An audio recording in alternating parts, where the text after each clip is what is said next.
estar acá y poder compartir con ustedes algunas ideas. Vamos a hablar un poco de la coca, la salud, la biodiversidad, la multiplicidad cultural y las políticas de salud pública. Sí, esta es una foto desde un avión que va de Cusco a Madre de Dios. La he puesto para que tengan una idea de esta unidad que hay entre Andes y Amazonas. Ahí pueden ver los picos nevados y pueden ver la formación de los cerros de los ríos amazónicos en una sola imagen. Y todos los pisos ecológicos que implica esta geografía.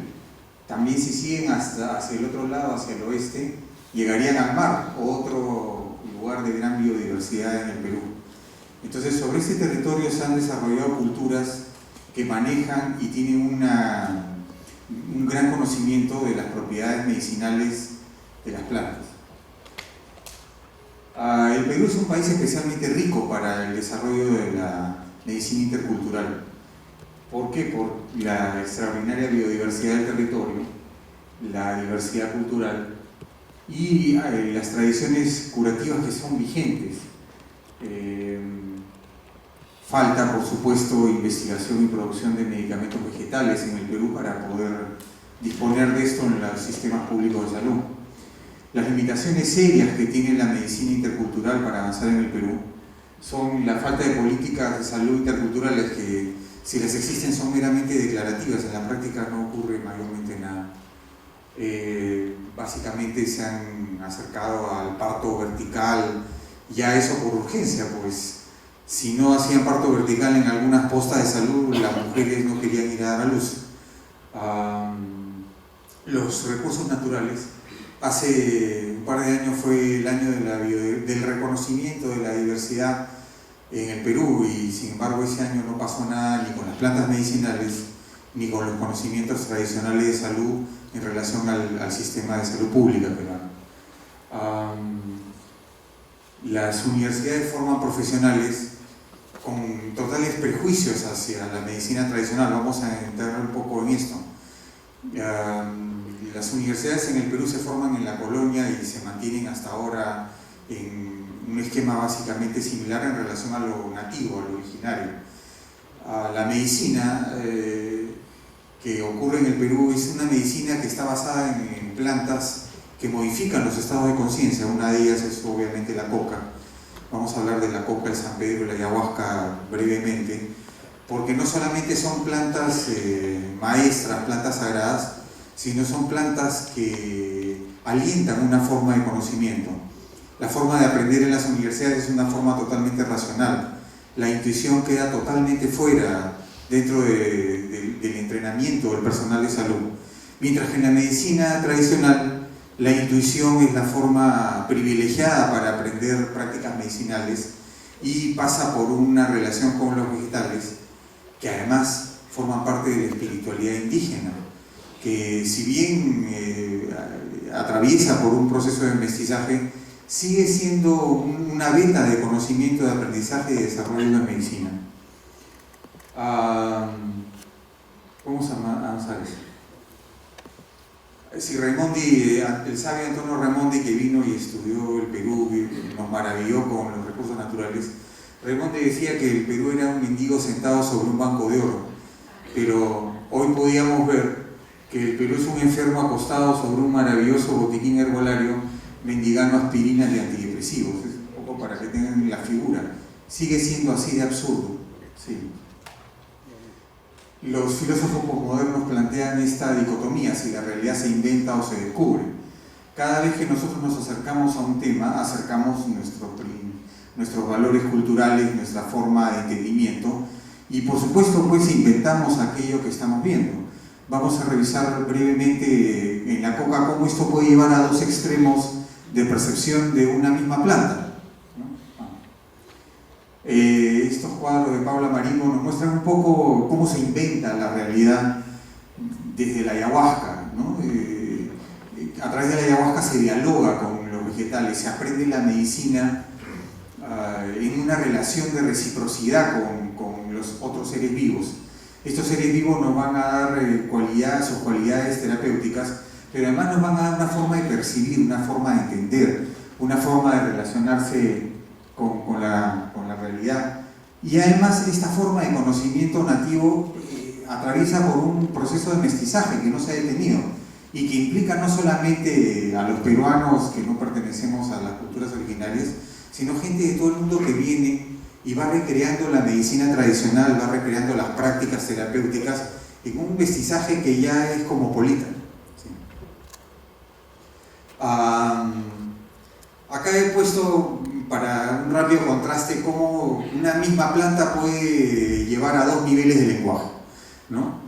Puede hablarse de una planta sagrada, se reverencia su consumo, se le brinda respeto, o se habla de una planta maldita, ¿no? La mata que mata, como han mencionado algunos compañeros.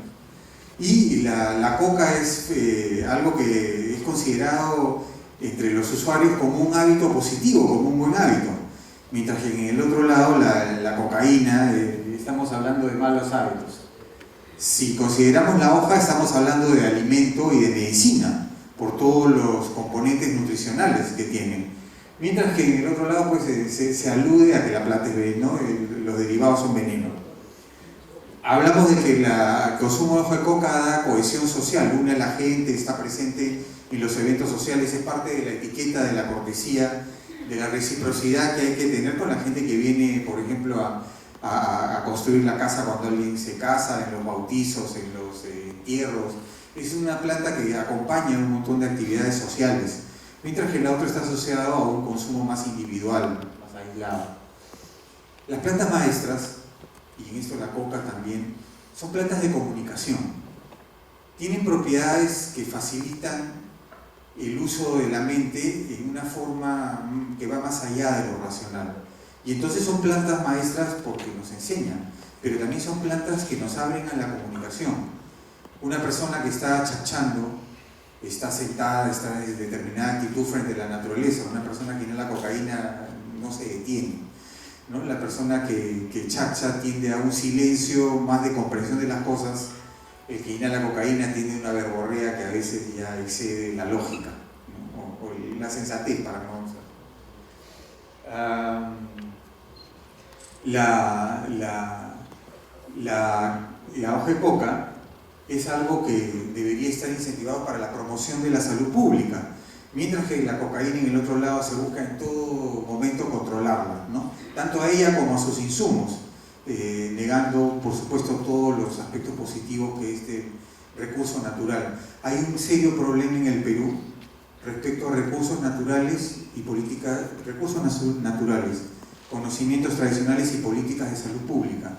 Hay una disociación prácticamente colonial, ¿no? En lo esencial no se han modificado. Quienes detentan el poder, el conocimiento a nivel oficial y manejan los centros de atención, viven de espaldas a los recursos naturales, salvo casos honrosos y excepcionales, viven de espaldas a los recursos naturales y además no son entrenados para utilizarlos. En la medicina tradicional el aprendizaje terapéutico, como les decía, es un aprendizaje básicamente intuitivo, ¿no? Visionario, onírico, a través de las plantas maestras, donde en el Perú hay varias, ¿no? Alejandro Camino decía unas 20 plantas maestras, quizás hay más, pero hay tres fundamentales que son la coca, la ayahuasca y el San Pedro. Cada una de estas plantas determina una región. La coca, el sur andino básicamente, el San Pedro, la costa y la Sierra Norte, donde está el complejo de lagunas de las Guaringas y en la sierra, y las huacas ancestrales en la costa, que siguen siendo centros activos de ejercicio de la medicina tradicional. Y la ayahuasca en la selva, tanto ecuatoriana, peruana, amazónica, brasilera, boliviana. Se aprende pues a través de sueños, de visiones. He conocido curanderos que decían: me dormía con la pena de ver a la gente que se moría de ciertas enfermedades en regiones aisladas, y entonces a través de sus ruegos, de sus oraciones en los sueños, soñaban con plantas. Estas plantas en los sueños se les revelaba cómo usarlas, cómo aplicarlas, y finalmente lo más curioso es que funcionaban, ¿no? Otra manera de aprender son las enfermedades graves, los accidentes, todo episodio de cercanía con la muerte provoca una transformación psicológica, una transformación en la percepción. la falta de sueño, el alterar el sueño. A veces la hoja de coca también acompaña procesos iniciáticos de algunos entrenamientos que suponen no dormir durante determinados periodos y de esa manera ir provocando cambios en la percepción, en la mente, ¿no? Y también las temperaturas extremas, los bailes prolongados, los ayunos, el dolor intenso.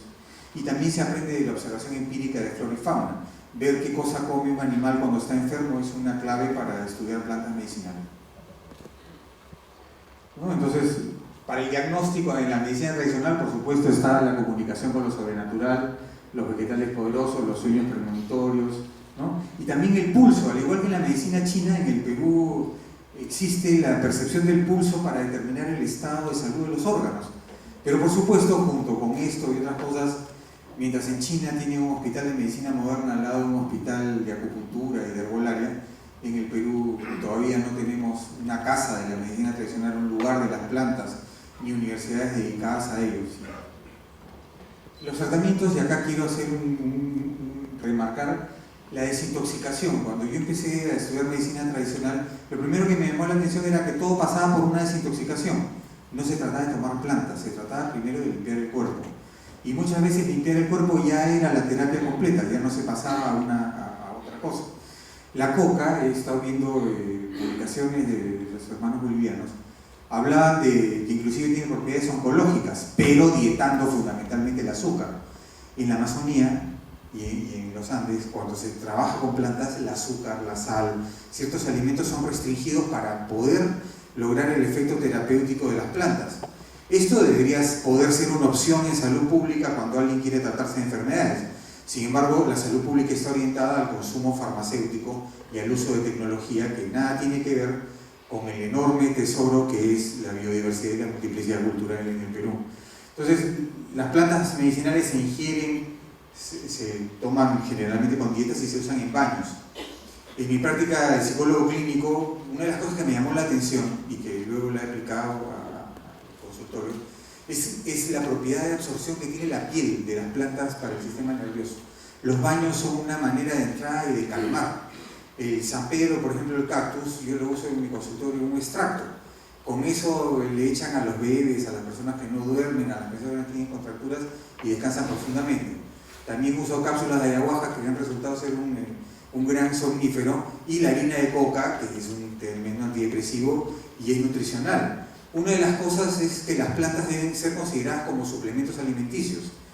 Gran parte de las propiedades medicinales de la coca se basan en su composición alimenticia. Las nuevas perspectivas de la psiquiatría ortomolecular, que lo que habla es que los desórdenes emocionales se deben a carencias nutricionales. Una de las cosas que dicen es que cuando se atiende bien un problema emocional se curan varios problemas a la vez. Se mejora la salud en varios términos. Entonces, esta idea de tener un antidepresivo, un ansiolítico, no pueden ser herramientas de urgencia o en casos extremos, pero en términos de tratamiento, mucho mejor efecto suelen tener los tratamientos nutricionales. En ellos, por ejemplo, la hoja de coca tiene el magnesio, tiene el calcio, el complejo B. Hace unos días un funcionario del Ministerio de Salud decía: la depresión en el Perú alcanza una cifra alarmante, por suerte la ciencia ha avanzado un montón. Y yo dije, claro, este es vendedor de antidepresivos, ¿no? Es un promocionador de las farmacéuticas. ¿Y qué de los recursos naturales? ¿Qué de la hoja de coca? La hoja de coca debería ser el gran recurso para la depresión, el gran recurso para la salud en los servicios públicos de salud. Que, hablando con Fernando Pérez el otro día, le preguntaba: ¿y en Bolivia, que promocionan tanto los servicios interculturales de salud, recetan coca? Le pregunto entusiasmado, me dice: ¿qué van a recetar coca? Nadie va a los hospitales a que le receten coca para la salud. Pero no hay ninguna razón para no hacerlo. En la salud popular también es muy importante la reconciliación con la comunidad del ambiente y los mundos espirituales. Uno se enferma porque le falta respeto al monte, porque le falta el respeto a los animales, los caza en exceso, tala en exceso. Hay enfermedades que tienen que ver con una mala relación con el medio ambiente que los ancestros han cuidado. También existe la manipulación del cuerpo a través de los sobadores, los hueseros, los acomodadores. Y parte también de las curaciones asociadas con las plantas son peregrinaciones a lugares poderosos. Acá las guaringas son uno de los favoritos, y les digo que ya yo había escuchado un montón de historias, pero el día que yo fui y me bañé me llamaban a mi casa por teléfono y me ofrecían un trabajo que yo siempre había querido y nunca se lo había dicho a nadie. Entonces, participar de la medicina tradicional tiene que ser una experiencia de primera mano. Los prejuicios se cambian con una aproximación directa a las vivencias. ¿Sí?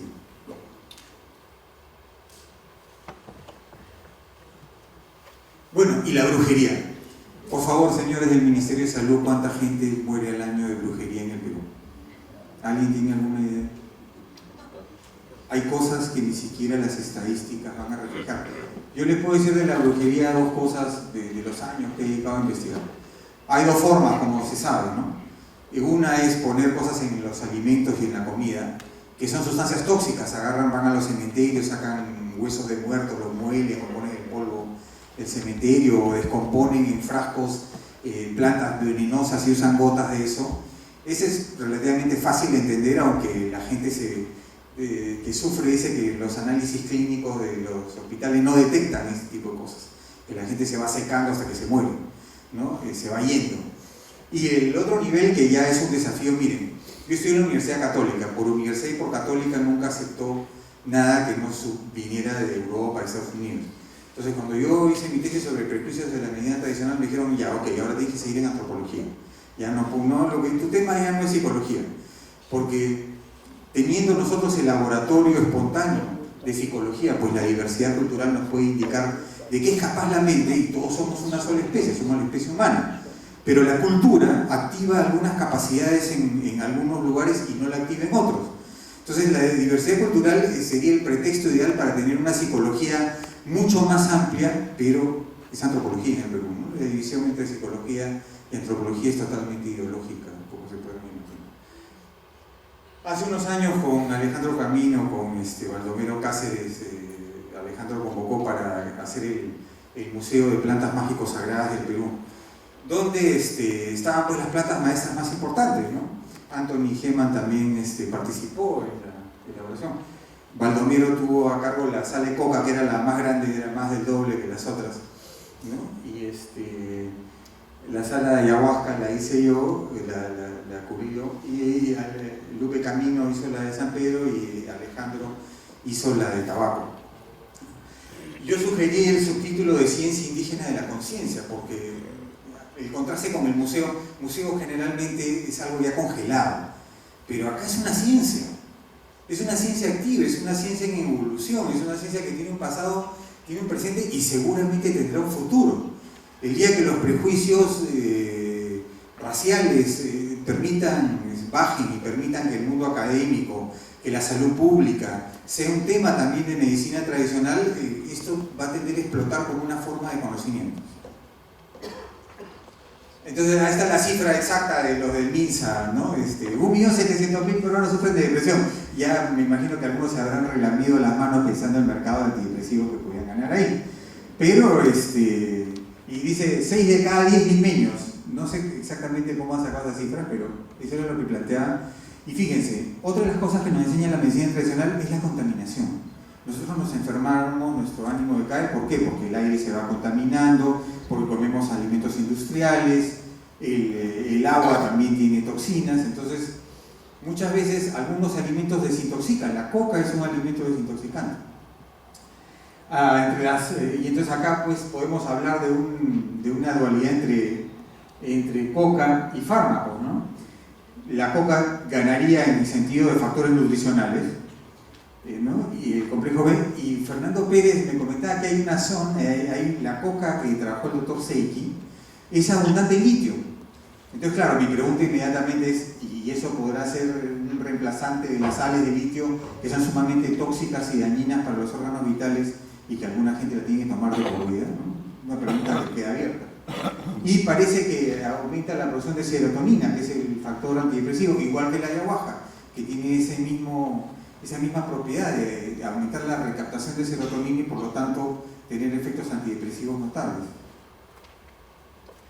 Bueno, la coca está mucho más ligada a las montañas en el Perú, aunque se consume en la selva. Yo consumo la coca en harina, mezclada con bicarbonato, que es una cosa que Anthony nos comentó, que los indios Bora la mezclaban la harina de coca con ceniza y eso lo ponían como un bolo y lo van absorbiendo, ¿no? Entonces, Hay también, pues, vuelvo a insistir, ¿no? La Amazonía y las montañas tienen un intercambio, son circuitos de intercambio de plantas ancestrales. Si los gobiernos regionales y las municipalidades revivieran estos circuitos de intercambio de plantas, podrían armar tremendos botiquines a disposición de sus comunidades. ¿Sí? Entonces, ya para terminar y dejar algún planteamiento concreto, jardines botánicos. Los jardines botánicos deben ser una plaga en el Perú, deben comenzar a ser una plaga en el Perú. Y claro, yo digo, debería ser una ley, pero tal vez la forma como esto debería ocurrir es que hay que interesar municipalidades y gobiernos regionales que desarrollen jardines botánicos que sean puntos de recopilación y propagación tanto de información como de especies, y donde la gente pudiera decir lo que quiera sin tener que ser pasado por un comité científico o médico, sino lugares que tengan la total libertad con la cual la medicina tradicional ocurre en el territorio peruano. Entonces, a esto también pueden entrar empresas privadas que pueden promover para sus trabajadores postas de salud intercultural, donde se ofrecen estos servicios. Miren, en el Perú ser culto es saber de plantas, porque es el país de la biodiversidad. Entonces, claro, se ha asociado la cultura a saberse de memoria las fechas de la historia universal, ¿no? La Revolución Francesa, lo cual está bien.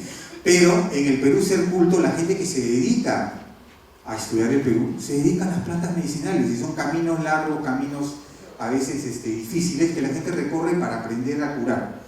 Entonces, los centros educativos, y el presidente Humala en su discurso de este año mencionó medicina tradicional. Como yo dije, bueno, a ver qué pasa. En el programa Pensión 65, algunas personas que son mayores de 65 se reúnen y comentan de medicina tradicional a los chicos en las escuelas. Ese es el esfuerzo oficial de este conocimiento, ¿no?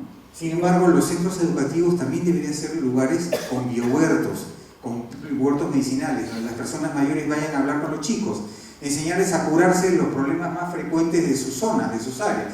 Eso es ser culto, ¿no? Aparte de otras cosas, de otros conocimientos que se requieren. Las empresas privadas y comunales también pueden dedicarse a esto.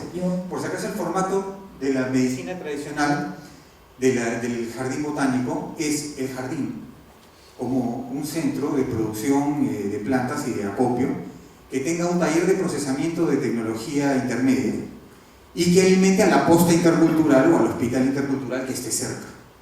Ese es el esquema, no es solamente un jardín botánico para ayudarnos con las especies, es que termine con un valor de uso inmediato. Entonces, lo otro que se requiere son cursos de salud natural, intercultural, tradicional, como se quiera llamar. Desde los niveles de inicial, los niños deben poder identificar plantas hasta posgrado. En el Perú no hay posgrado en plantas, el país de la biodiversidad no tiene posgrado en plantas. No hay maestrías de salud para poder trabajar con recursos naturales. Es decir, la oficialidad, tanto en el sistema educativo como en los servicios, está casi blindada para las plantas y los conocimientos tradicionales. Y se requiere promover investigación en salud pública. Y para cerrar, esta es una frase de estos curanderos, con ellos trabajé en uno de mis libros. Entonces se reunían, intercambiaban plantas y ellos decían, ¿no?, que la posta tiene que ser como un jardín con muchas plantas. Los hospitales deben ubicarse cerca de las plantas medicinales, donde están los bosques, las montañas, las reservas naturales. Acaban de hacer la Sierra del Divisor y cuando publican yo les digo, bueno, hagan un hospital intercultural con plantas medicinales en la Sierra del Divisor, tienen ahí la gran despensa. En la selva hay laboratorios de biólogos, pero la mayoría son extranjeros, que vienen a estudiar cosas que luego pasan a la industria farmacéutica. Entonces, en los hospitales pueden estar los médicos, los vegetalistas, las parteras, los evaporadores, sogadores y hueseros. Ok, muchas gracias.